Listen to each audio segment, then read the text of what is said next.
सिंहभूम जिला के डीसी महोदय कि हम पूरा बिहार चुनाव कैंपेन करके आ गए, कहीं नोटिस जारी नहीं हुआ।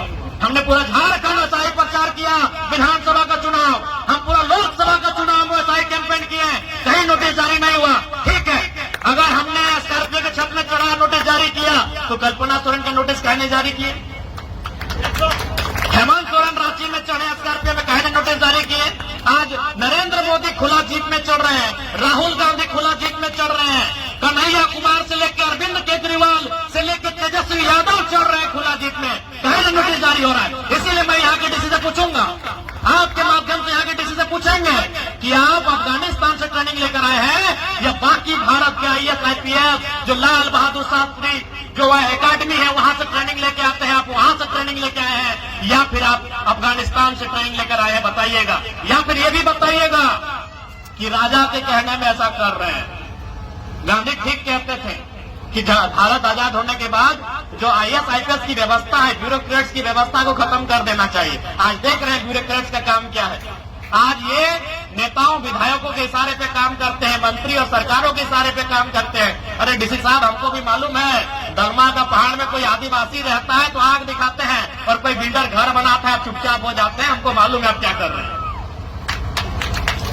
लेकिन हम नहीं चाहते हैं, आप नौकरी के दबाव में है, करिए, लेकिन तो क्यों ऐसा हो रहा है कि जान रहा है कि लड़का गरीब का बात करता है, जान रहा है कि लड़का नौजवान का बात करता है। इसलिए मायरा मासीरा काकीरा आज के सभाয় আপনার নিশ্চয় করে নিয়ে নির্ণয় করে নিয়ে আপনার যে মত আছে ওইটা আমাদের কিছু ছাপ আমাদের প্রত্যাশী রামদাস মুর্মু আমাদের চুনাव চিহ্ন কেছি নম্বর 5 আছে আপনার আশীর্বাদ আমরা আমাকে সবাইকে দিবে এইটা অনুরোধ করতে আসছে। और एक बात अंत में यही बोलेंगे कि हारे या जीते आपके साथ है, आपके मुद्दों के साथ है, आपके लिए लड़ेंगे, आपके लिए संघर्ष करेंगे। इसी सोच के साथ हम लोग राजनीति में आए हैं।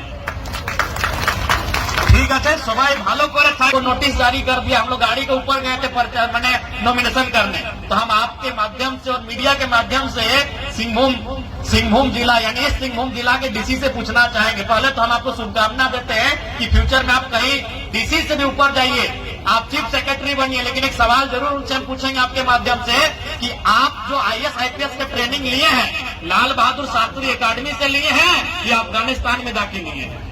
अगर लाल बहादुर शास्त्री एकेडमी में आपने ट्रेनिंग लिया है, अब हेमंत सोरेन उनकी बहू सिखाती है कि आंसू भाई और वोट लीजिए। क्या आंसू से समस्या का समाधान होगा? वोट आंसू के लिए मेरी प्यारी बहनों, मेरी मासियों, काकियों जितने बैठे हैं यहाँ, वोट इसलिए नहीं होता कि कोई आंसू भाई और वोट दें, वोट होता है मुद्दा के लिए कि जो मेरा मुद्दा पे बात करे, जो मेरे मुद्दे को सुने और उसका समाधान करे, इसलिए वोट होता है। अगर आंसू बहाने से सड़क बन जाती है, यदि आंसू बहाने से हमारे घर के बच्चे पढ़ लिख जाते हैं, यदि आंसू बहाने से हमें नौकरी मिल जाती है, अब भाई आंसू हम आपको वोट देंगे। आप एक व्यक्ति के आंसू में झारखंड के लाखों युवाओं के आंसू को मत भूल जाइएगा। आज लाखों युवाओं को स्टाइपेंड नहीं मिल रहा है। स्टाइपेंड अपना बुझे ना, स्कॉलरशिप যে গভর্নমেন্ট মদত করে পড়াবার জন্য দিলেও একটা স্কলারশিপ ওঠে, আপনি ভালো করে পড়ালেখা করো। आज लाखों नौजवान को स्कॉलरशिप नहीं मिल रहा है, उनका आंसू इस आंसू के सामने फीका नहीं पड़ना चाहिए। और मंत्री ठीक আছে, मंत्री যে রামদাস সোরেন ছিল আমাদের মধ্য নাই আছে, আমি শ্রদ্ধাঞ্জলি দিচ্ছি, लेकिन दुनिया में जो आया है वो जाएगा, जो आए हैं उनको जाना होगा। वो अपना जिंदगी ठीक है, समय अभी और भी था उनका, लेकिन फिर भी देखो 60 साल का जिंदगी जिए हैं। यहाँ 25 साल के नौजवान विदेश में टावर लाइन में मर जा रहे हैं। हमारे डुमरी विधानसभा में एक नौजवान, उसको सऊदी अरब में गोली लगा है, 25 साल का लड़का है, सऊदी में गलत गोली लगा है। अगर आंसू बहाना है तो 25 साल का नौजवान जो मर गया है उसके लिए बहाया, उसको सऊदी में गोली लगा है। क्यों लगा है? वो नौकरी करने गया था, झारखंड में नौकरी नहीं मिला इसलिए। तो अगर आंसू बहाना है तो उन नौजवानों के लिए आंसू बहाइए जो 20 साल में विदेश में मर के घर आ रहे हैं, 22 साल उम्र है और मर जा रहे हैं। किस लिए?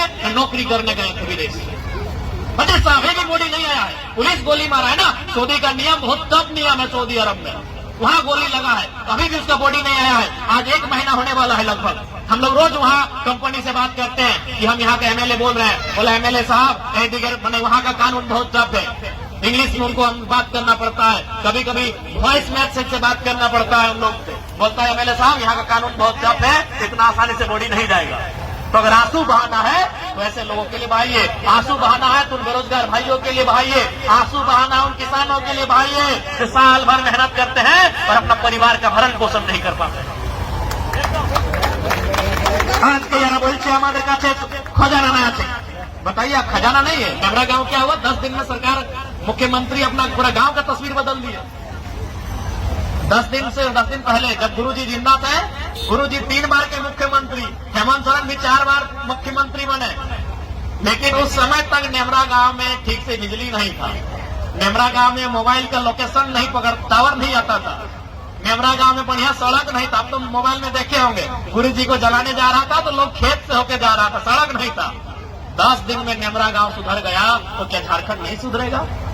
यानी मुख्यमंत्री क्या चाहते हैं, अपना गांव का विकास का लिए चाहते हैं, बाकी लोग कहे तो बाकी लोग का वोट कहे लेते हैं। जाइए उधर वोट मांगिए, जहां काम कर रहे हैं वहां वोट मांगिए। इसलिए आज हम मानते हैं और आप भी मानते हैं कि एक सीट से कुछ होगा नहीं, लेकिन ये एक मैसेज जाएगा पूरा झारखंड में, एक मैसेज जाएगा पूरा बिहार में, झारखंड के बगल में जो बंगाल है, उड़ीसा है, वहां भी मैसेज जाएगा कि मंत्री का सीट इन लोग हार गया, मतलब काम ठीक नहीं किया था।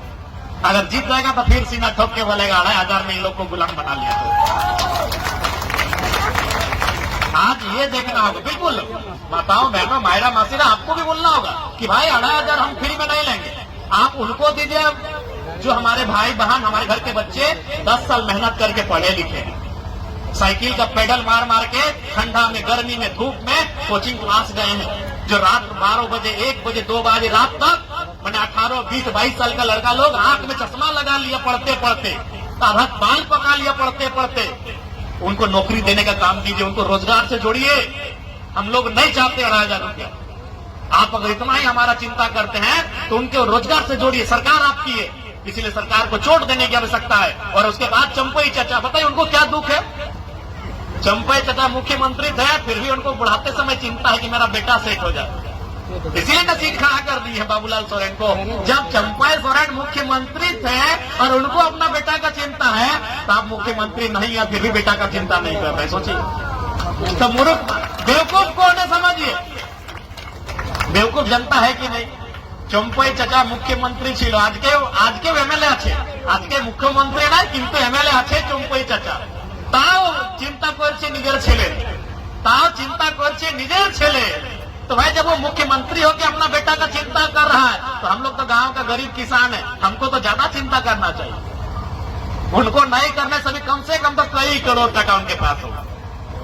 कितना करोड़ होगा जिसका कोई हिसाब नहीं है। अभी भी उनको महीना का 2 लाख सैलरी से ज्यादा मिल रहा है, अभी उनको 2 लाख रुपया महीना मिल रहा है। तो जिस इंसान को 2 लाख रुपया सैलरी मिल रहा है, उसको बेटा का चिंता है, तो हम लोग तो 10,000 कमा रहे हैं, बेटा लोग का चिंता नहीं कीजिएगा, बेटी लोग का चिंता नहीं कीजिएगा कि उनका पढ़ाई लिखाई कैसे हो। 2 लाख कमाने वाला को चिंता है, अपना बेटा को टिकट दिला के चुनाव लड़ा रहा है, तो हम लोग को भी तो चिंता करना चाहिए। और इसी चिंता के लिए वोट होता है कि हमको वोट उसको करना है जो मेरे बारे सोचे। आज देखिए हम एक नया एमएलए हैं, लेकिन आज हमको भी 2 लाख रुपए से ज्यादा मिलता है, लेकिन उसमें 1.5 लाख रुपए हमारा सैलरी अपना भाई बहन लोग को बांट देते जो पढ़ने लिखने वाला है। किसी को एडमिशन के नाम में, किसी को रजिस्ट्रेशन के नाम में, किसी को ट्यूशन फी के नाम में, कोई पाए। आप तो देखे होंगे राज्यपाल साहब आए थे हमारे, और 110 बच्चा लोग को हम लैपटॉप वगैरह देके बांटते कि हम लोग पढ़ाई लिखाई करिए। आप लोग रोज प्रत्येक सप्ताह 15 दिन में आप लोग पेपर में पढ़ते होंगे कि कोई बहन उत्तर प्रदेश खेलने जा रही थी, पैसा नहीं था, हम उसको किट खरीद के दे देंगे। कोई बहन एडमिशन करना था, उसको डिप्लोमा में पैसा नहीं था, मेरे पास आई, उसको हम चेक साइन करके तुरंत दे दिए। तो हमको भी 2 लाख रुपया मिलता है, लेकिन उसमें 1.5 लाख रुपया हम अपना भाई बहन लोग को देते पढ़ने लिखने के लिए। 50,000 तो हम लोग रखते हैं, तो फिर चलेंगे कैसे? मेरा भी घर द्वार है। तो से जन्य मायरा मासीरा दीदीरा काकीरा এই ভোটের মানে আমাদের সমস্যার निदान। और आप देख सकते हैं कि आज अकेला विधायक है और सबका नजर हम पे। क्यों नजर है? न हम जनता का बात करते हैं, हम जनता के बाल बच्चों के भविष्य का बात करते हैं, इसीलिए सबका नजर हम पे। आपको भी मालूम होगा जब हम लोग आए थे चुनाव का नॉमिनेशन करने के लिए, डीसीए